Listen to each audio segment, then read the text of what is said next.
جی آج میں اپنے ناظرین کے لیے ایک مختصر سی غزل چار پانچ اشعار کی پیش کر رہا ہوں۔ میں نے شاید پہلے بھی کبھی بتایا کہ عام طور پر میں کسی اور کی زمین میں شعر نہیں کہتا، اتفاقاً ہو جائیں تو ہو جائیں۔ تو میری زمین جو ہے شعر کی غزل میں، وہ خود میری وضع کی ہوئی ہوتی ہے، اور اس میں اس بات کا خیال رکھتا ہوں، جو ٹیکنیکل بات میں آپ کو بتا رہا ہوں، کیونکہ پہلے بھی کبھی کہہ چکا ہوں کہ دراصل یہ صنعت گری ہے، یہ محض الفاظ کا خود بخود ادا ہو جانا یا آمد کی صورت اور الہام اور یہ مختلف باتیں کی جاتی ہیں، بتا چکا ہوں پہلے بھی شاید۔ تو جب تک آپ اس میں کرافٹسمین شپ آپ کو نہیں آتی ہوگی، یعنی ایک خاتون ہے، خوبصورت ہے، سب کچھ ہے، لیکن اس کے باوجود اسے اس میک اپ کی ضرورت رہتی ہے کہ اس کے حسن کو چار چاند لگ جائیں۔ اب یہ الگ بات ہے کہ آتش جیسے لوگ، بہرحال یہ بھی ایک پہلو ہے کہ قبائے گل میں گل بوٹا کہاں ہے، ایک پہلو ہے زندگی کا، اس میں کوئی شک نہیں ہے جو آتش نے کہا کہ تکلف سے بری ہے حسن ذاتی، قبائے گل میں گل بوٹا کہاں ہے۔ اچھا شعر ہے، اچھا، اور اس نے جو کچھ کہا ہے وہ واقعی جو سادہ حسن ہے وہ اپنی اپیل رکھتا ہے، لیکن ہر موقع پر اور ہر جگہ پر یہ بات صحیح نہیں ہے۔ آپ کو کچھ نہ کچھ اس کو بنانا سنوارنا پڑتا ہے، تو اس کی جو جمالیاتی اظہار ہے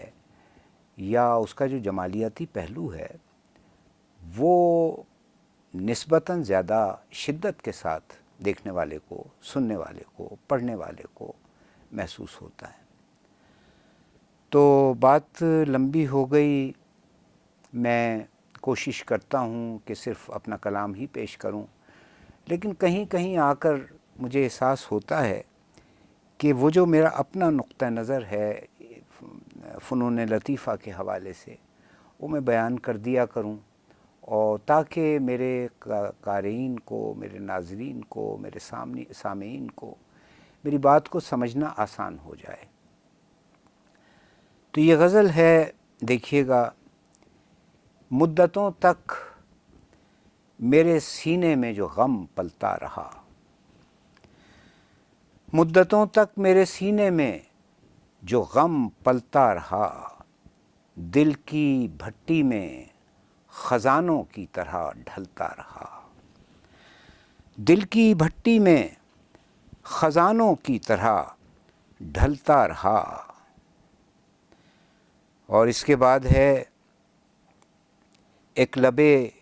شیریں سخن سے پھول کھلتے ہی گئے، ایک لبے شیریں سخن سے پھول کھلتے ہی گئے، ایک حاسد تھا کہ اپنی آگ میں جلتا رہا، ایک لبے شیریں سخن سے پھول کھلتے ہی گئے، ایک حاسد تھا کہ اپنی آگ میں جلتا رہا۔ اور یہ شعر دیکھیے، ایک نفرت کی خزاں جس نے اجاڑے گلستاں،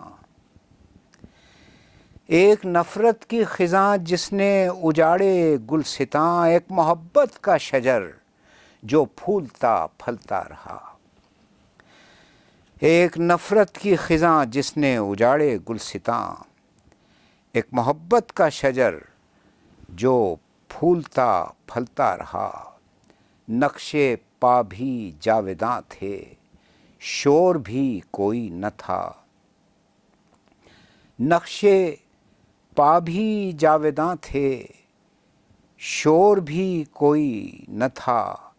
ریت کے صحرا میں ساری عمر میں چلتا رہا۔ اچھا، اب یہاں پر ایک چیز آپ کو بتا دوں، جب آپ ریگستان میں سفر کرتے ہیں، باقی فیکٹرز کو چھوڑ دیجئے، جب آپ ریگستان میں سفر کرتے ہیں تو آپ کے قدموں کے نقوش اس پر ثبت ہوتے جاتے ہیں ریت کے اوپر، یہ عام مشاہدہ ہے۔ پتھر پر یا سخت جگہ پر تو نہیں ہوتے، لیکن ریت پر وہ ثبت ہوتے جاتے ہیں۔ اب ایک تو وہاں پر گزر بھی کم ہے، یعنی کوئی خلقت اور ہجوم تو نہیں چل رہا، لہٰذا وہ آپ کے نقش پا جو ہیں وہ ہمیشہ کے لیے ثبت ہو جاتے ہیں۔ یہ فکر ہے جو اس شعر میں کہی گئی ہے، اور یہ بات اس لیے بتائی کہ چونکہ ایک بڑی عجیب و غریب قسم کی میں نے بات کہی ہے، تو شاید سننے والے کو، پڑھنے والے کو یہ بات جو ہے یہ پوری طرح سے سمجھ نہ آئی، میرا خیال ہے۔ اہل علم، اہل ادب تو پہنچ جاتے ہیں اصل بات تک۔ نقش پا بھی جاویداں تھے، شور بھی کوئی نہ تھا، ریت کے صحرا میں ساری عمر میں چلتا رہا۔ اور اس کے بعد اس کا آخری شعر ہے کہ چشم ہے منظر کشا، دل جلوہ گاہ یار ہے۔ چشم ہے منظر کشا، دل جلوہ گاہ یار ہے، مہر کے ہوتے ہوئے بھی ایک دیا جلتا رہا۔ پھر سنیے، چشم ہے منظر کشا، دل جلوہ گاہ یار ہے، مہر کے ہوتے ہوئے بھی ایک دیا جلتا رہا۔ مہر کے ہوتے ہوئے بھی ایک دیا جلتا رہا، مدتوں تک میرے سینے میں جو غم پلتا رہا، دل کی بھٹی میں خزانوں کی طرح ڈھلتا رہا۔